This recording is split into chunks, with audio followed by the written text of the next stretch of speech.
Hi, hello guys. Magandang araw po sa inyong lahat. Ito na po yung part B at part C combined test.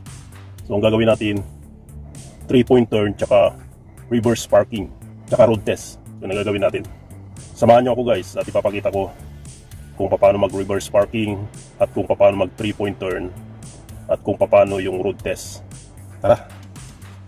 Kailangan magsasagi dun sa gilid na yon, sa line sa gilid tsaka dun sa gutter, tsaka nakalong line dito sa likod. Kaya ganyan yung paparkingan mo doon.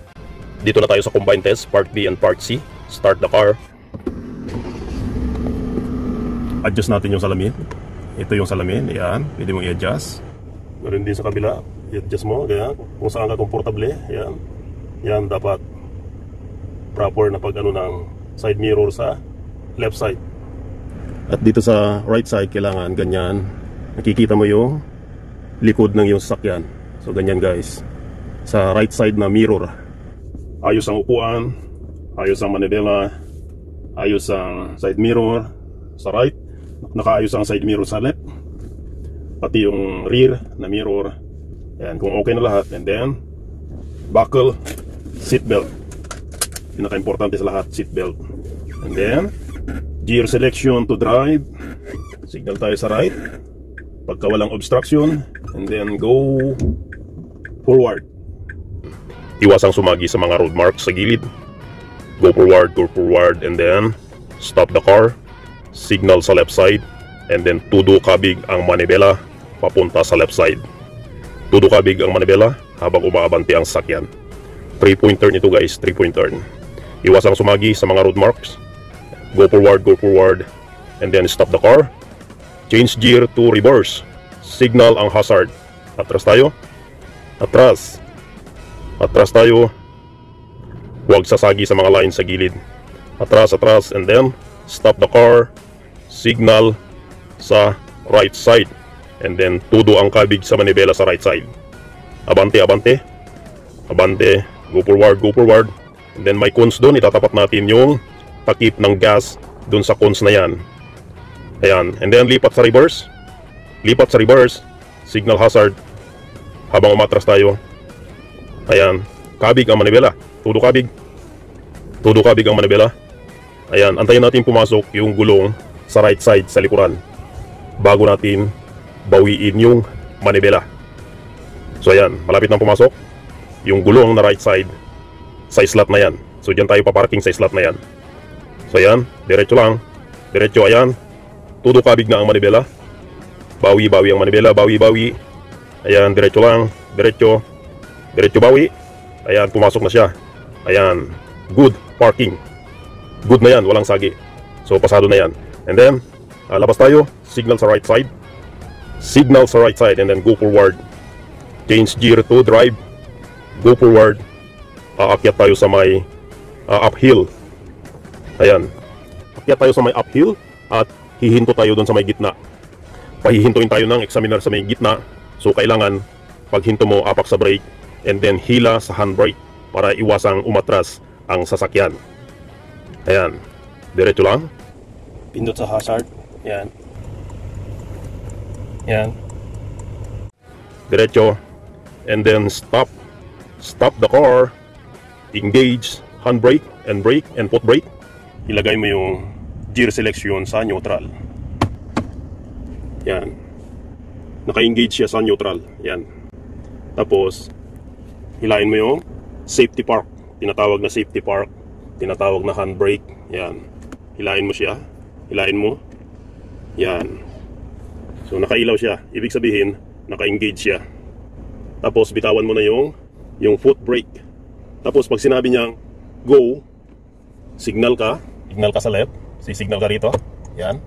Signal. So, kikita mo dyan sa dashboard. Nagkaka-signal siya, di ba? Ang gagawin mo, ilipat mo yung gear selection sa drive. Baba mo siya. Ayan. So, naka-drive na siya, guys. Yan. Drive selection ng gear. And then, apakan mo bahagya yung accelerator. Dahan-dahan. Mga 5 to 10 RPM. Yan. Makikita mo. Ito. Yung RPM niya. Tapos control lang yan. And then ibaba mo yung safety brake. Ito. Yung tinatawag na handbrake. Ayan, baba mo siya. So yun, yan, dire-diretso na yan, di na yan atras.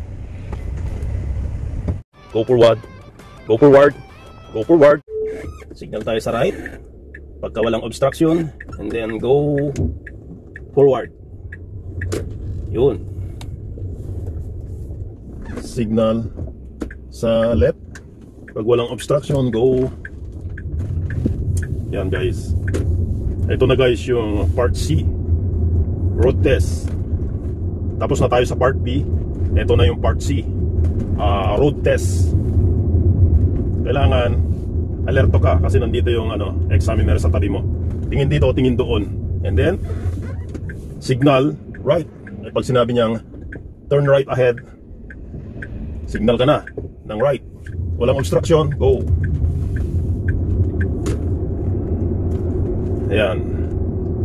Inoobserbahan ka ng examiner eh. Bawat kilos mo, tinitignan niya yan. Naka-record yan, may hawak siya na test paper. Bawat mali mo, nilalagyan niya ng X. Bawat tama mo, lalagyan niya ng check. Ibibigay sa'yo yun pagkatapos ng exam. So makikita doon kung pasado ka o hindi. Kahit may X, wag lang major. Mga minor lang, okay lang yan. Pero pag major, mahirap yun. Kailangan overacting ka niyan. Pagkatapos ng exam, okay na yan. Sa exam lang naman yan eh. Tingin dyan, tingin doon, tapos tingin doon. Panay tingin ng gano'n. Yung ulo mo ang tinitignan niya. Kailangan gano'n, gano'n, gano'n, gano'n. Katulad nito, roundabout. Exit tayo sa third exit. Yung pangatlong exit. So signal ka na sa right. Yan. Roundabout yan guys. Yan.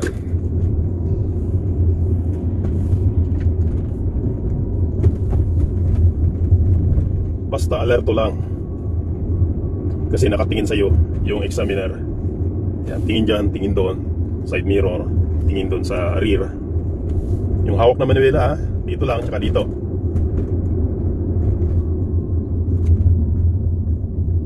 Pagka downhill ka, kailangan mag-change gear ka. Pagka uphill, change gear pa rin. Sa low gear. Downhill, uphill, kailangan naka-low gear ka palagi. Yan ang gusto ng examiner. Katulad dito, uphill, ayan. Mag-change ka ng low gear. Paakyat tayo.